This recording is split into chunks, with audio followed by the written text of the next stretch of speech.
Goeiemôre. Dit is Vrydagoggend 16 Januarie 2026 en ek groet julle hartlik hier vanaf die walle van die Groot Rivier. Daar was al menige gesprekke rondom die kolonialiseringsera van Afrika.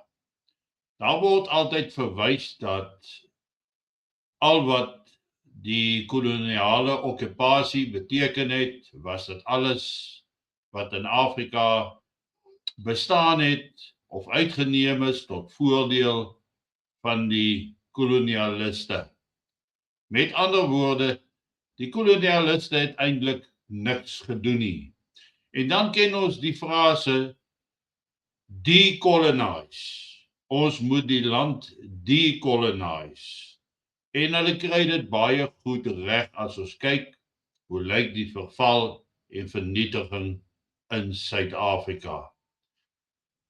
Maar daar is 'n ander begrip rondom kolonialisme wat ek dink belangrik is en ek gaan vir julle 'n video speel en dan moet julle daarna luister. Hy's 'n bietjie aan die dowwerige kant, maar daar is of onderskrifte wat jy kan lees. Ek speel hom vir julle en kyk julle saam. We did not have the benefit of being colonized by white people. But one thing you've mentioned that was very formative was actually a trip to Africa you took. Yes, it was on that very trip. I was in Senegal for a while. I was in Ivory Coast. And at the time, Ivory Coast was doing very well. Ivory Coast, it certainly wasn't the first world, but people called it the Japan of West Africa because it was doing so well. I hitchhiked to the border of Liberia. And across the border, all of a sudden, there was just this dramatic transformation. Everyone was in rags.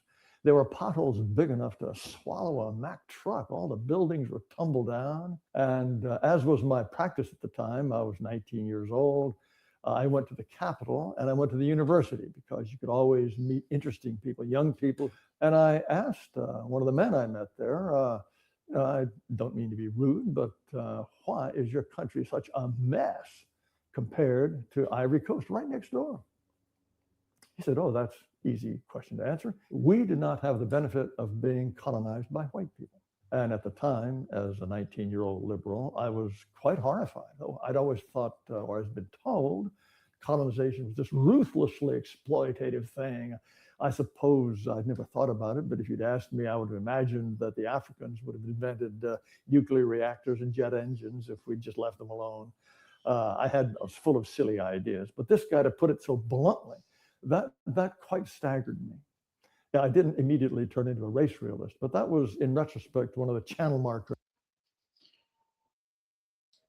Daar wil julle nou self wat sê hierdie ou wat gereis het hier na Afrika toe hy nog jong was en hoe hy van Ivoorkus af gereis het na Liberia toe en toe hy nou in Liberia kom, toe hy oor die grens gaan, toe sit 'n skokwêreld vir hom, want die land was totaal en al vervalle teenoor hoe dit in die Ivoorkus en in Senegal en daai plekke gelyk het.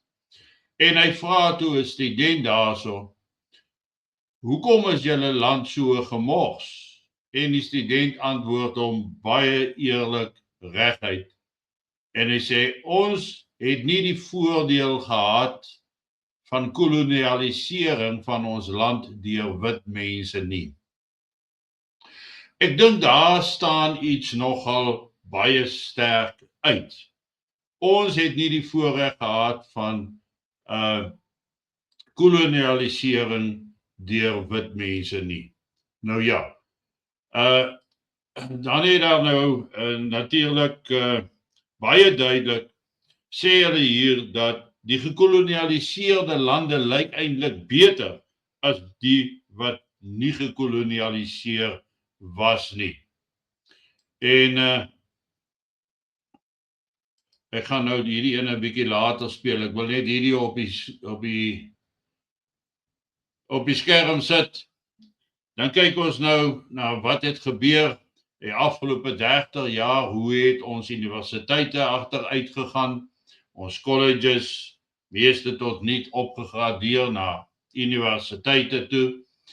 En toe kom die Afrikaners en hulle bou vir Soltech, dis nou AfriForum en Solidariteit, wat vir Soltech gebou het, en ons weet, dat nou die eerste klompie jare het dit ongelooflik goed gegaan daar, en nou kom die ANC en hulle sê, maar Soltech moet hulle self beskikbaar stel vir alle Suid-Afrikaners.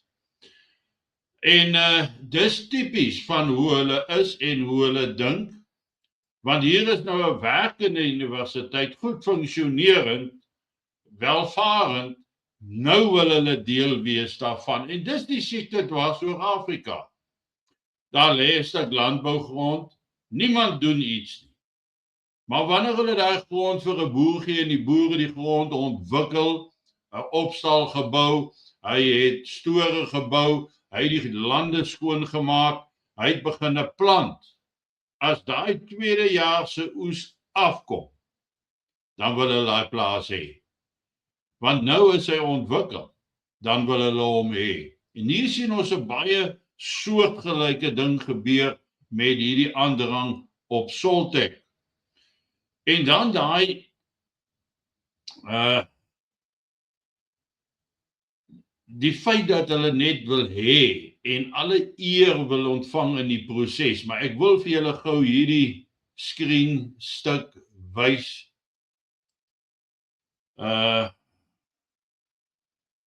Hier kom hy nou, daar is hy nou op, waar die ANC Secretary General Fikile Mabula, soos ek sê, Frikkie Boeliebeef, hy sê, we welcome the news from the US House of Representatives that it has voted in favor of extending South Africa participation in Africa growth opportunities. This is a step in the right direction and protects our agricultural sector, but also benefits the US. En dan sê hy hierso, en dis eintlik wat ek onder die aandag wil bring, the ANC and its government has felt relentless through diplomatic efforts to ensure that South African food producers are protected, despite the unpatriotic efforts of some small right-wing groups.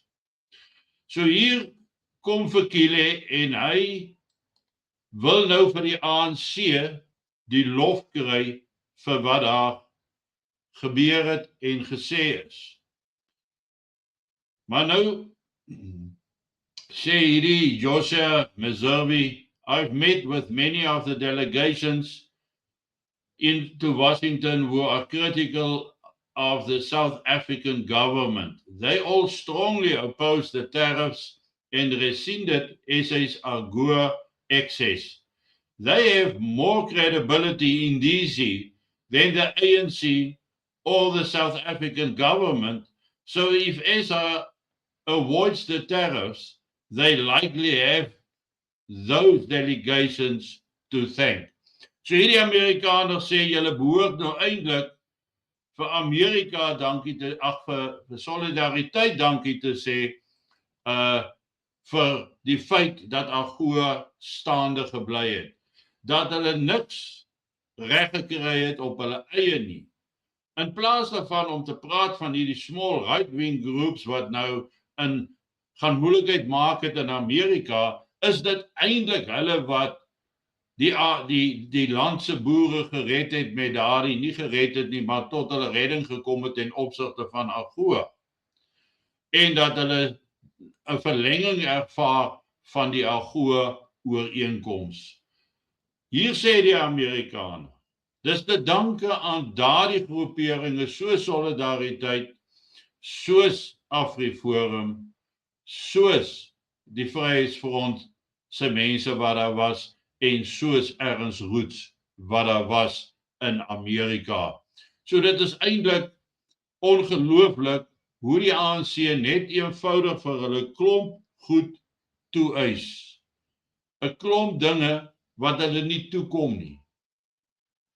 Maar is dit nie hoe dit is in dwars deur Afrika nie? Niks word self gebou nie. Alles is afhanklik en dit wat daar is kom van kolonialisme af en van apartheid af. Dis die mense wat gebou het en die land opgebou het tot 'n punt. En hier sien ons nou in Suid-Afrika hoeveel stede se name het verander, straatname wat verander het, lughawens se name wat verander het, maar hulle het niks self tot stand gebring nie.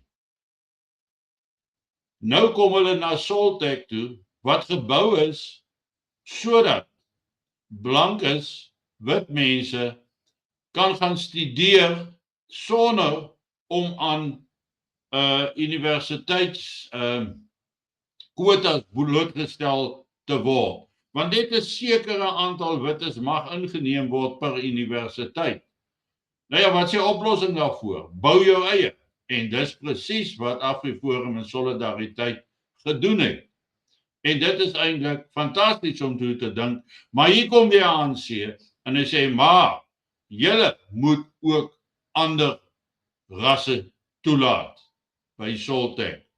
Wat ek glo nie sal gebeur nie, hoop nie dit sal gebeur nie, maar ek twyfel. En nou kom hulle kry niks reg in die onderhandelingsproses met Amerika nie, niks nie.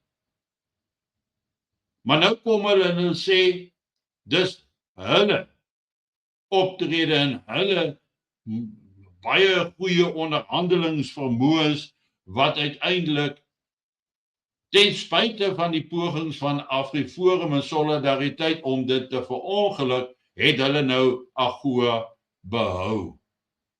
So hy vat hier 'n eis wat nie waar is nie, maar hy versprei dit onder die massas en weer eens is dit propaganda dat die ANC eintlik goeie werk doen. En ons weet dit is nie die geval nie. En daai Amerikaners sê self dat dis juis die klein groepies wat gemaak het dat AGOA nie weggeneem is nie. So ons kan baie dankbaar daaroor wees. Maar dit is die tipiese ding van 'n persoon wat gaan uitvind, wat self op die grond gevra het, hoekom is die land so gemors? Was die antwoord. Ons het nie die voorreg van wit kolonialisme in ons land gehad om dit te bou nie. Maar in Suid-Afrika hamer ons nog steeds op die kwessie van dekolonisasie, doen weg met alles wat apartheid tot stand gebring het. Maar die enigste rede hoekom Suid-Afrika relatief baie goeie infrastruktuur het, is omdat dit gebou was daai tyd en omdat baie wat nou plaasvind is alles private inisiatief en private finansiering soos wat Soltech deur AfriForum en Solidariteit gebou is. Geniet vanoggend jou kondensmelk koffie, maar dink baie mooi daaroor. Want dis hierdie selfde mense wat jou moet beskerm en jou moet beveilig. Ons weet dit gaan nie gebeur nie. Ons weet hulle gaan nie afwyk van BEE nie. Ons weet hulle gaan nie weg of plaasmoorde prioriteitsmisdaad maak nie. Ons weet daardie goed gaan in plek hou en net meer en meer toegepas word. So uiteindelik gaan alles tot 'n 100% einde kom en dan het jy 'n organisasie nodig om jou voortbestaan en jou oorlewing te verseker. En dit is wat SBB doen. En dis tyd dat jy by SBB aansluit.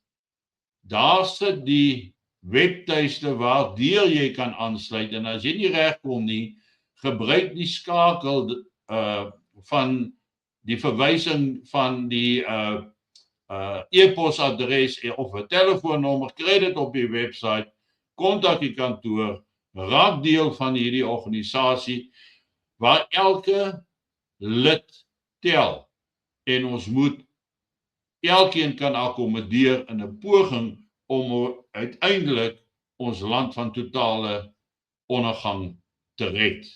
Maar om dit te doen, sal ons eers in veilige area moet groepeer voordat ons kan reageer.